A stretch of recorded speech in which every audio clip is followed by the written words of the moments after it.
শুভ ষষ্ঠী সকলকে। ব্লগটা শুরু করছি এখন সকাল থেকে। আমি আর ঈশান গিয়েছি একটু ছাদে বসে থাকতে। তো ঈশান আমাকে ধরে একটু আদর করছিল আর ওকে গাছে ও জল দিচ্ছিল। সকাল সকাল গাছগুলোতে একটু জল না দিলে না গাছগুলো খুব নেতিয়ে পড়ে।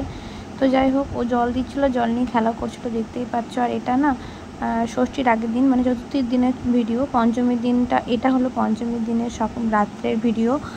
তো আমি, সোনা, ঈশান তিনজন মিলে আমরা সন্ধ্যাবেলা মানে প্রায় রাত 9টার সময় বাড়ি থেকে বেরিয়েছিলাম একটু প্যান্ডেল হপিং করতে। কিন্তু মানুষজনের ভিড় দেখে মনেই হচ্ছে না যে আজকে পঞ্চমী, দেখে মনে হচ্ছে যে না ওদের সপ্তমী অষ্টমী হয়ে গেছে। আর আমরা দেখো এখানে ছোট্ট একটু ভিডিও করছিলাম আমাদের ইনস্টাগ্রামে বা ফেসবুকে দেওয়ার জন্য। তো যাই হোক, এই তো সব চলছিল। আর প্রথমেই চলে এসেছিলাম আমরা বিষ্ণুপুর কালীবাড়ির মন্দিরে মাঠে আর কি প্যান্ডেল দেখতে। কিন্তু সেখানে অভিনেত্রী না আসার জন্য এখনও উদ্বোধন হয়নি, তাই মায়ের মুখ দর্শন করতে পারিনি। এরপরে আমরা চলে গিয়েছিলাম, এটা হচ্ছে তোমার বৃন্দাবনের চন্দ্রোদয় মন্দিরের আদলে করা একটা প্যান্ডেল। এখানেও কিছু লাইট অ্যান্ড সাউন্ডের কারিগরি চলছিল আর কি। সেগুলো দিতে পারছি না কপিরাইট ক্লেমের জন্য। যাই হোক, তো এখন দেখছি অনেক প্যান্ডেলগুলোতেই লাইটের ভীষণভাবে ইউজ আর কি। তারপরে চলে এসেছিলাম আমরা বাড়ি যাওয়ার উদ্দেশ্যে, কিন্তু তার মধ্যে রাস্তায় পড়েছিল এই যে রাজস্থানের হাওয়া মহলের আদলে করা এই প্যান্ডেলটা। এটা আমরা বাইরে থেকেই দেখেছিলাম, ভিতরে যাইনি, কারণ আরেকদিন আমাদের ভিতরে যাওয়ার প্ল্যান আছে। আর তারপর চলে এসেছিলাম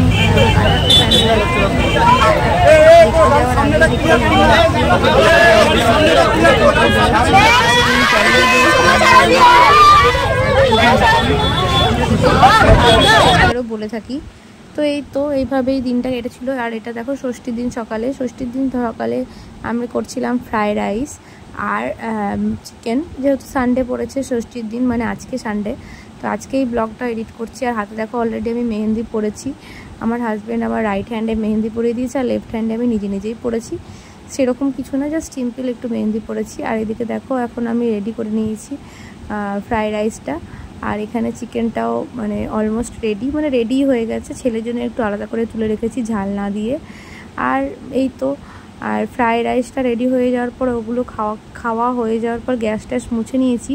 এখন তোমাদেরকে আমি দেখাবো আমার শাশুড়ি মা কীভাবে বানায় হচ্ছে নারকেলের নাড়ু।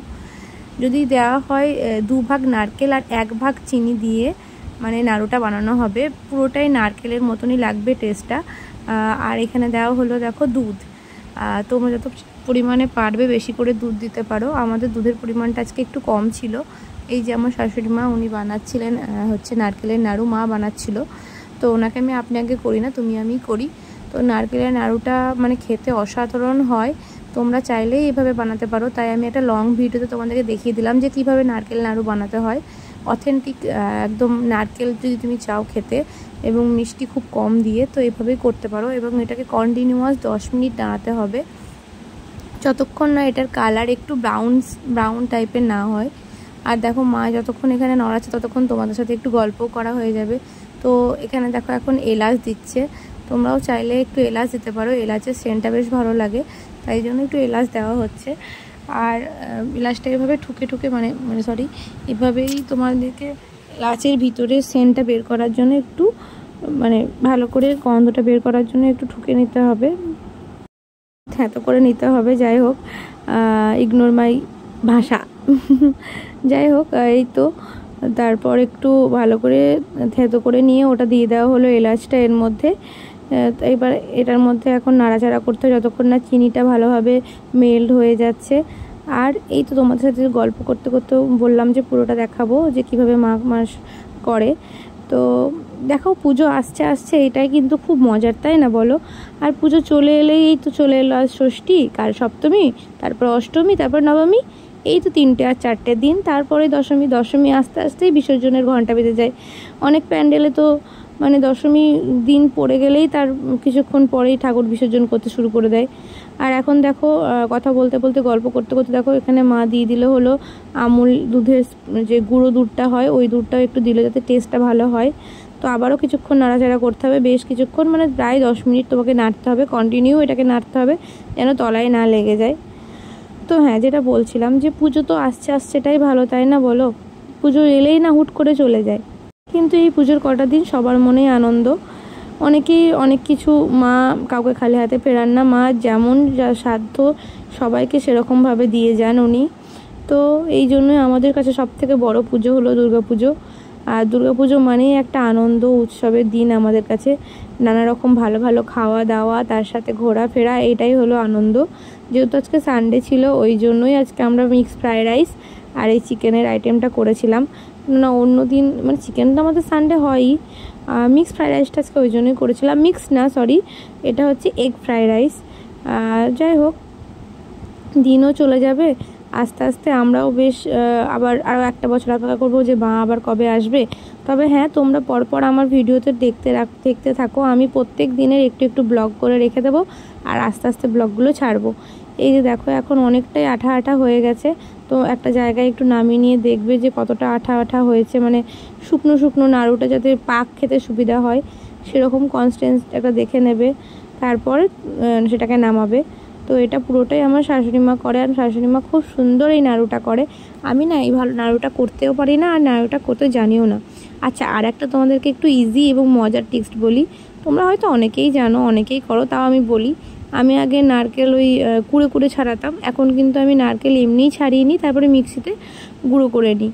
আচ্ছা, তোমরা তো আগের দিনের ব্লগটা দেখলে দেখতেই পাবে যে আগের দিনও মা একটা নাড়ু বানিয়েছিল। আগের আসলে দুটো নারকেল ছিল, দুটোই আমার দাদু দিয়ে গেছিলো, তো ওই জন্য আগের দিন একটা নাড়ু করা হয়েছিল আর এই আজকে একটা নাড়ু করা হচ্ছে। আরও একটা কথা তোমাদেরকে বলে রাখি, এই নাড়ুটা না 10 থেকে 15 দিনের বেশি কিন্তু বাইরে রাখা যায় না, রাখলে এটা গন্ধ ধরে যায়, কেননা নারকেল তো বেশি দিন স্টে করে না। হ্যাঁ, তোমরা যদি চাও এটাকে ফ্রিজে রাখবে, তো ফ্রিজে তোমরা স্টোর করে এটা 1 মাসও খেতে পারো, কিন্তু বাইরে একদম এটাকে রেখো না, তাহলে গন্ধ ধরে যাবে। মানে মিনিমাম তোমরা 7 দিন রাখতেই পারো। আর যখনই আমি ব্লগ এডিট করতে বসি না, তখনই না আমার খুব হাই পাই, মানে খুবই হামি তুলি আমি আর কি। মনে হয় যেন কত রাজ্যের ঘুম আমার চোখে নেমে এসছে। কিন্তু বিশ্বাস করবে না, যেই আমার এডিট কমপ্লিট হয়ে আমি ভিডিওটাকে ছেড়ে দেবো, তখন আমার চোখে আর কোনো ঘুমই থাকে না। এত বিরক্তি লাগে তখন, মনে হয় যে সব কিছু ঘুম কি এখনই আসতে হলো।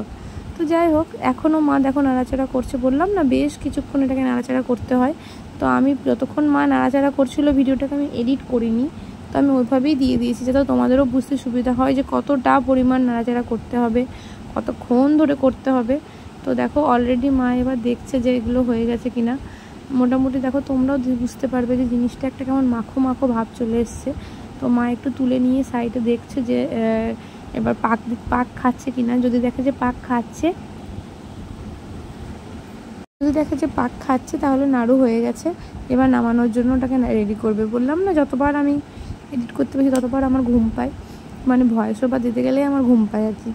তো যাই হোক, এই যে নাড়ু করছে দেখো, পাক খাচ্ছে, তার মানে এটা হয়ে গেছে। এবার এটাকে নামিয়ে নিতে হবে। তো নামিয়ে নিয়ে একটু ঠান্ডা করে নিতে হবে, এবং মানে খুব ঠান্ডা না, গরম গরমই কিন্তু নাড়ুটা করতে হবে, নাহলে এরকম সুন্দর সুন্দর গোল গোল নাড়ু কিন্তু তোমাদেরও হবে না। তো মা আরও একটুখানি নাড়িয়ে এবার গ্যাস অফ করে দিয়ে নামিয়ে দেবে। দেখো অলরেডি গ্যাস অফ। কেমন হয়েছে আমাদের এগ ফ্রাইড রাইস? সত্যি? আবার খাবে করে দিলে? তখন তো দেখলেই ঈশান খেয়ে কি বললো। আর এদিকে দেখো মা এখন নাড়ু বানাতে শুরু করে দিয়েছে। একটাই যেহেতু নারকেল ছিল তাই বেশি পরিমাণে হয়নি, অল্প পরিমাণেই হয়েছে।